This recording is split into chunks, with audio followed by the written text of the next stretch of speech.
Чортекова көчөсүнө кирип келатабыз. 21-кылым. Бишкектин көчөлөрү. 10 жылдан бeri муну оңдойлубай жатат. Bunun акча жок дейин десең, акчасы да төлөнгөн мунун. Анан эмнеге жасайлыбай деп билбейм. Урдап кетишкен акчасын менен. Анан тиги жасалган жерлерде бар эле калып эле сыйпалап эле популист менен заниматься этип жүрүшөт. Мындай көйгөйлүү жерлерде жасабайсыңар бай. Качан жасайсыңар буякта? Буякта да кыргыздар жашайт, эсечө. Кыргызстандын жарандары. Калып эле сыйпалап эле көргөн тиги нормальный жерлерде бар. Жасамыш болуп популистический менен занимаешься ерундой.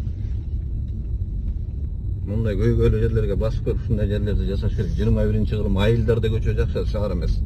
Мына Бишкек.